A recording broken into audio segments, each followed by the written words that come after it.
अस्सलाम वालेकुम। क्या हाल है?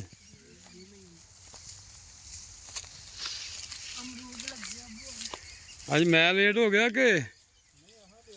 अच्छा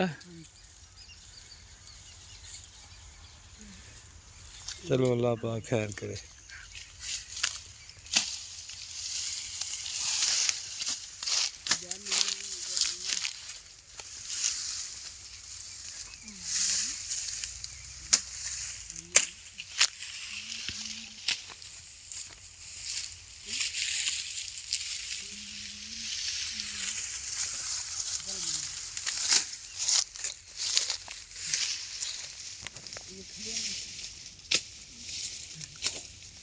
माशाल्लाह फूट पई है जी।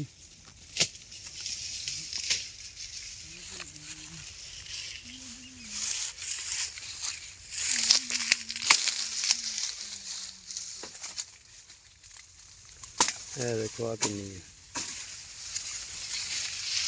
इसी तरह या नाल नाल जिन्ने बूटे सारे माशाल्लाह फूट पई है। मौसम बाहर आया तो फिर होर ज़्यादा कम तेज हो जाए।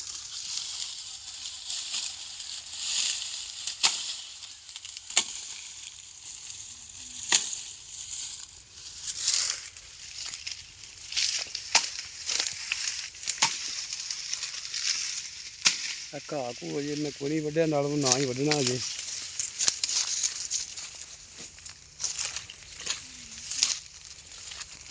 नरम रहेगी मिट्टी बड़ी चंगी। है देखो माशाल्लाह कितनी प्यारी फोट निकलती पई।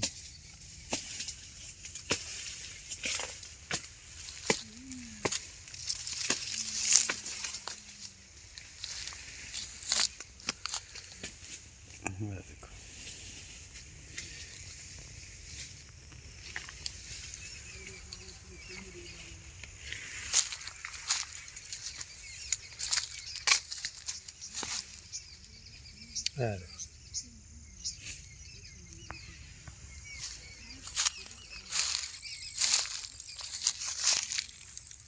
चेक करो माशाल्लाह।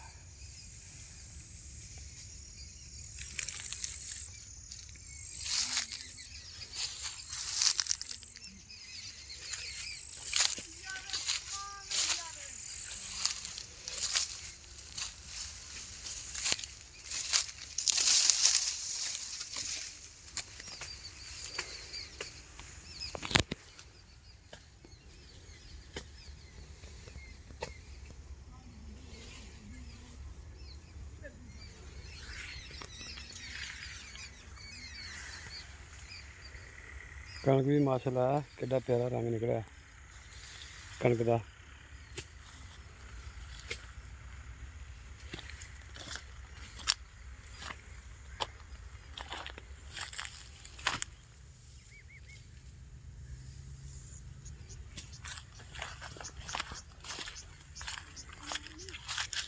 चेक करो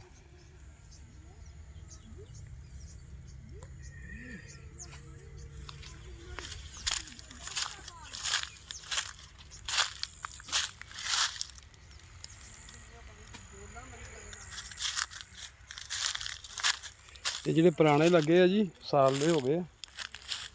कई बूटे होश ही होना आई है। क्या माशाल्लाह देखो नवी करुंबल निकलियां ने। शायद तेन नज़र आंदियां इस तरह अलहमदुलिल्लाह हर बूटे नूं जिहड़े पुराने लगे हुए। देखो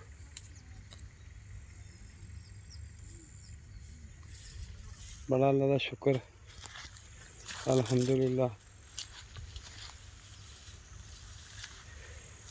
यह भी सारी फोड़ नवी है। ये विच लाए ने जी। अल्लाह पाक खैर करे।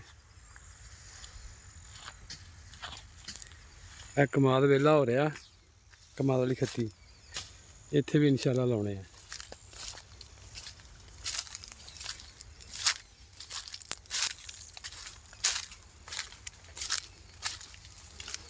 चार चफेरे है ने कणक ट्रैक्टर कितों भी आएगा।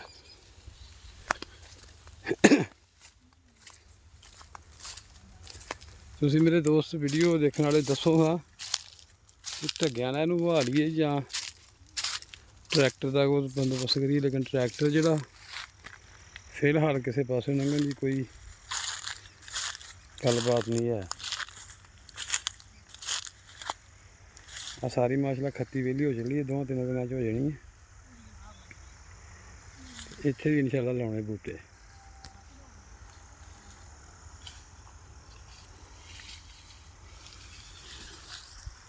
ਵੀਰ ਭਰਾ ਦੱਸੋ ਹਾਂ ਭਲਾ ਵੀ ਇਹ ਢੱਗਿਆਂ ਨਾਲ ਕਰਾਈਏ ਜਾਂ ਟਰੈਕਟਰ ਨਾਲ ਠੀਕ ਆ, ਕਿਉਂਕਿ ਸਾਲ ਬਾਅਦ ਹੀ ਕਹਿ ਲਓ ਵੀ ਟਰੈਕਟਰ 'ਚ ਬਣਨਾ ਤੇ ਕਣਕਾਂ ਨੇ ਚਾਰ ਚਫੇਰੇ। ਹੁਣ ਜਿਹੜੀਆਂ ਕਣਕਾਂ ਹੋਈਆਂ ਕੋਈ ਕਿਸੇ ਪਾਸੋਂ ਲੰਘਣ ਦਾ ਕੋਈ ਸਰਬੰਧ ਨਹੀਂ ਹੈਗਾ।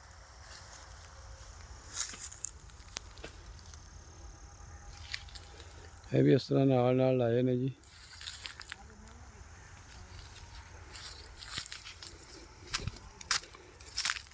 ਇਹਨੂੰ ਬੀਜਣਾ ਵੀ ਆਪਣਾ ਵਾਹੁਣਾ ਵੀ ਲਾਜ਼ਮੀ ਨਾ।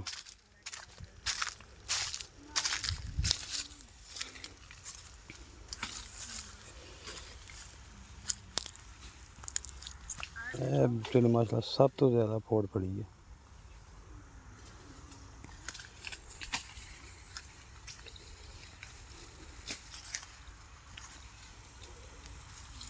ਇਹ ਝਾੜੀ ਬੜੀ ਬਣਾ ਗਿਆ ਲੇਕਿਨ ਇਹਨੇ ਫੁੱਲ ਇੱਕ ਵੀ ਨਹੀਂ ਕੱਢਿਆ।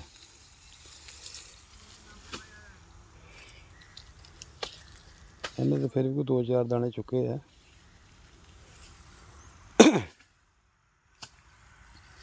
ਬਾਕੀ ਅਲਹਮਦੁਲਿਲਾ ਕਣਕ ਦਾ ਰੰਗ ਬਹੁਤ ਪਿਆਰਾ, ਬੜਾ ਸੋਹਣਾ ਮਾਸ਼ਾਅੱਲਾ। ਚੈੱਕ ਕਰੋ।